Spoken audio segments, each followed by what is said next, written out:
இந்த அரசியல் சாசன திருத்தச் சட்டம் ஒரு மாயை.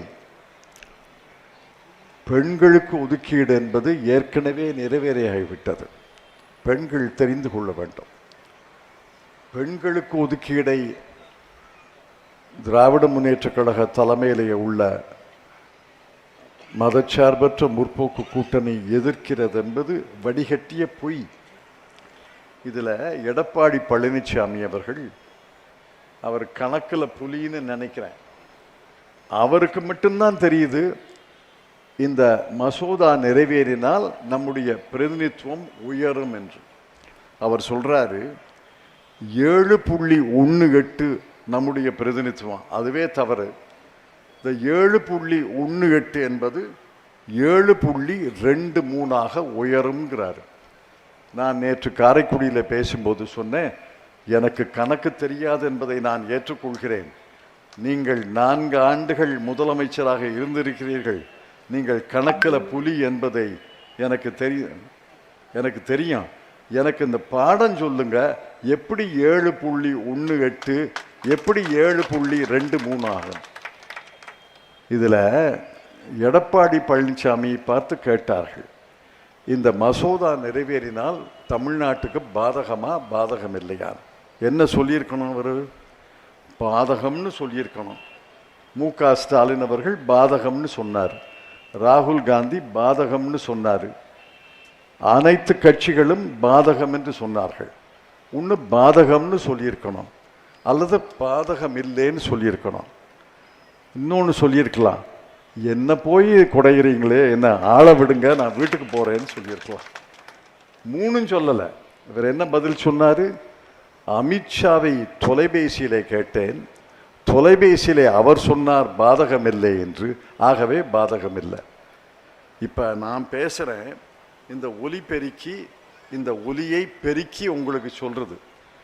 நான் அமித்ஷான்னா இந்த ஒலிபெருக்கி தான் எடப்பாடி பழனிசாமி அவர்களா? எதுக்கு எடப்பாடி பழனிசாமி அவர்கள் என்று சொல்ல வேண்டும்? ஒலிபெருக்கி பழனிசாமின்னு சொல்லலாமே. அமித்ஷா சொல்வதை ஒலிபெருக்கியாக சொல்வதற்காகவா நீங்கள் ஒரு அரசியல் கட்சியின் தலைவராக இருக்கீங்க? அமமுக என்பது அதிமுகவை பிப்ரவரி மாதம் எதிர்த்த கட்சி. பிப்ரவரி மாதம் வரைக்கும் 2026 பிப்ரவரி மாதம் வரைக்கும் டிடிவி தினகரன் அவர்கள், தேர்போகி பாண்டியவர்கள் என்ன சொன்னார்கள்? எடப்பாடி பழனிசாமி அவர்கள் அதிமுகவின் பொதுச் செயலாளராக இருக்கும் வரை அவரை ஒழிப்பது தான் எங்கள் நோக்கம், அவரை நீக்குவது தான் எங்கள் நோக்கம். இவர்களை நீக்கினார், இவர்கள் அவரை நீக்குவது தான் நோக்கம்னு கீரியும் பாம்பு மாதிரி பிப்ரவரி மாதம் இருந்தாங்க. இன்னைக்கு கூட்டாளி, பிரதர், ப்ரோ அப்படின்னு சொல்லிக்கிறாங்க. எப்படி பிப்ரவரி மாதத்துக்கு இடையில மார்ச் மாதத்துக்கு இடையில இந்த வேறுபாடு? அங்கே தோழமை கட்சி, கூட்டணி கட்சி என்று சொல்கிறார்களே, இதுதான் சந்தர்ப்பவாத அரசியல். இந்த சந்தர்ப்பவாத அரசியலுக்கு முற்றுப்புள்ளி வையுங்கள், சந்தர்ப்பவாத அரசியல்வாதிகளுக்கு முற்றுப்புள்ளி வையுங்கள் என்று உங்களை அன்போடு கேட்டுக்கொள்கிறேன். நாம் தமிழர் கட்சி அது என்ன சொல்லுது? சுருக்கமாக எனக்கு புரிஞ்ச வரைக்கும் சொல்கிறேன். யாரும் நல்லவர்கள் இல்லை, எந்த கட்சியும் நல்லவர்கள் இல்லை. நோட்டா என்ன சொல்லுது? நோ அதர் ஆல்டர்னேட்டிவ், அதானே சொல்லுது. Not the above. நோட்டா சொல்லுதும் நாம் தமிழர் கட்சி சொல்லும் ஒன்று தானே. 4 பேரும் லாயக்கில்லை என்று சொல்வது நோட்டா. 4 கட்சிகளும் 3 கட்சிகளும் 4 கட்சிகளும் லாயக்கில்லை என்று சொல்வது நாம் தமிழர். ஆக நாம் தமிழருக்கு போட்டான்னா நோட்டாக்கு போட்டான்னு, நாம் தமிழருக்கு போடுவது நோட்டாக்கு போடுவது தான். நன் ஆஃப் தி அபவ், அதான் NOTA. None of the above. யாரும் லாயக்கில்லை. அவர்கள் லாயக்கான்னு சொல்லலை, யாரும் லாயக்கில்லை. அதைத்தான் தேர்தல் கமிஷன் நோட்டான்னு சொல்லுது. யாரும் லாயக்கில்லை. ஆக நாம் தமிழர் கட்சிக்கு போடுற ஓட்டு நோட்டாக்கு போடுற ஓட்டு என்று புரிந்து அந்த வாக்குகளை வீணாக்காதீர்கள் என்று உங்களை அன்போடு கேட்டுக்கொள்கிறேன். தனிமரம் தோப்பாகாது. தமிழ்நாட்டில் 234 தொகுதிகள் இருக்கின்றன. 150 தொகுதிகளிலாவது வெற்றி பெற்றால்தான் ஒரு கட்சி ஆட்சி அமைக்க முடியும். 150 தொகுதிகளிலே வெற்றி பெறுவோம், 15 தொகுதிகளிலே கூட வெற்றி பெறுவோம், ஒரு தொகுதியிலே வெற்றி பெறுவோம் என்ற நம்பிக்கை தமிழக வெற்றி கழகத்துக்கே கிடையாது. 150 வெற்றி பெறுவது என்பது ஒரு பகல் கனவு இல்லை, இந்த கொளுத்துற வெயில்ல கனவு காணும். இந்த தொகுதியில டாக்டர் பிரபுவுடைய சுவடாவது தெரியுது. நான் பல தொகுதிகளுக்கு சென்றேன், கோயம்புத்தூருக்கு சென்றேன், மதுரைக்கு சென்றேன், ஆலங்குடிக்கு சென்றேன். நம்முடைய அமைச்சர் மெய்யநாதன் அவர்கள் அங்கே திராவிட முன்னேற்ற கழகத்தில் போட்டி போடுகிறார். சுவடே கிடையாது. தமிழ்நாடு முழுவதும் செய்திகளை அறிந்தவன் என்ற முறையிலே சொல்கிறேன். 200 தொகுதிகளிலே தமிழக வெற்றி கழகத்துக்கு சுவடே கிடையாது. சில இடங்களில் அலம்பல் இருக்கு. பெரம்பூரில், திருச்சி கிழக்கில், கொஞ்சம் காரைக்குடியில் ஒரு அலம்பல் இருக்கு. ஆனால் தனிமரம் தோப்பாகாது என்பதை உணர்ந்து அவர்களுக்கு போடுகிற வாக்கு வீணான வாக்கு என்று புரிந்து நம்முடைய வாக்கு ஒரு அரசை அமைக்கும். உங்கள் வாக்கு ஒரு அரசை அமைத்தால்தான் அந்த வாக்குக்கு மதிப்பு. உங்கள் வாக்கு ஒரு எதிர்க்கட்சியை உருவாக்கினால் கூட கொஞ்சம் மதிப்பு இருக்கு. ஆனால் உங்கள் வாக்கு சுவடே இல்லாத, தமிழ்நாடு முழுவதும் பார்த்தால் சுவடே இல்லாத ஒரு கட்சிக்கு வாக்களிப்பதால் வீணாக்காதீர்கள் என்று சொல்லி டாக்டர் பிரபுக்கு எதிர்காலத்தில் வாழ்த்துக்கள். ஆனால் நிகழ்காலத்தில் சுவடே இல்லாத கட்சியில் நீங்கள் வேட்பாளராக நிற்பது பயனே கிடையாது என்று சொல்ல கடமைப்பட்டிருக்கிறேன். பேரிடர் நிதியை விட்டுருங்க, மற்றதெல்லாம் கூட்டினீங்கன்னா இது மட்டுமே 25,000 கோடி ரூபாய் இழப்பை தமிழ்நாட்டு அரசுக்கு ஏற்படுத்தி இருக்கிறது. இது வஞ்சனை என்று நான் குற்றம் சாட்டுகிறேன். நிர்மலா சீதாராமன் இவர்களுக்கு இதற்கு பதில் சொல்லாமல் நான் இதை செய்கிறேன் அதை செய்கிறேன்னு சொல்றதுல என்ன அர்த்தம் இருக்கு? 25,000 கோடி ரூபாய் நமக்கு இழப்பு ஏற்பட்டிருக்கிறார்கள்.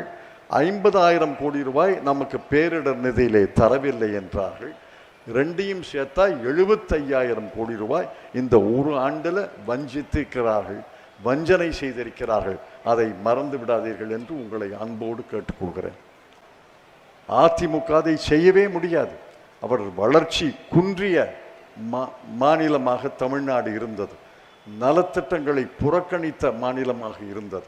வளர்ச்சி, நலத்திட்டங்கள் என்ற 2 அளவுகோல்களை பார்த்தால் திராவிட முன்னேற்ற கழக அரசனுடைய 5 ஆண்டு காலம், மு.க. ஸ்டாலினுடைய 5 ஆண்டு காலம் பொன் எழுத்துக்களால் பொறிக்க வேண்டிய 5 ஆண்டு காலம் என்று நான் அழுத்தம் திருத்தமாக சொல்வேன் இருக்கின்றன. இப்ப FCRA என்ற ஒரு சட்டம், யாரை நோக்கி இந்த சட்டம் பாயும்? கிறிஸ்துவ மக்களை எதிர்த்து பாயும், முஸ்லாமியர் மக்களையும் எதிர்த்து பாயும். அதில் ஒன்றும் சந்தேகம் கிடையாது. ஆனால் முக்கியமாக அவர்கள் டார்கெட்டு கிறிஸ்துவ மக்கள், கிறிஸ்துவ கோயில்கள், கிறிஸ்துவ ஆயர்கள், கிறிஸ்துவ பங்கு தந்தைகள், அனாதை இல்லம் நடத்தினா, பள்ளிக்கூடம் நடத்தினா, கல்லூரி நடத்தினா, விடுதி நடத்தினா, இந்த அந்நிய நிதி உதவி பெறுவதில் முறைகேடு என்று அரசு குற்றம் சாட்டி அரசு அதிகாரி விசாரித்து அரசு அதிகாரிகள் அறிக்கை தருவாங்க. அவர்களே குற்றம் சாட்டுவார்கள், அவர்களே விசாரிப்பார்கள். என்ன தீர்ப்பு வரும்னு எல்லாருக்கும் தெரியும். அந்த தீர்ப்பு முறைகேடு நடந்தது என்று தீர்ப்பு வரும்.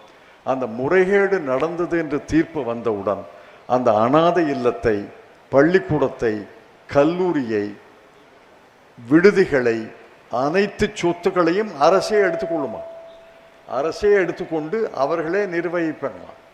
அதாவது இஸ்லாமியர்கள், கிறிஸ்துவர்கள் அவர்களுடைய எதிரிகள் என்று எல்லாருக்கும் தெரியும். இந்தியாவை இந்தி நாடாக, இந்துத்துவ நாடாக, இந்து சாம்ராஜ்யமாக சனாதன நாடாக மாற்றுவதற்கு பாரதிய ஜனதா கட்சி RSS முயற்சிக்கிறது என்பதை நீங்கள் புரிந்து கொள்ள வேண்டும்.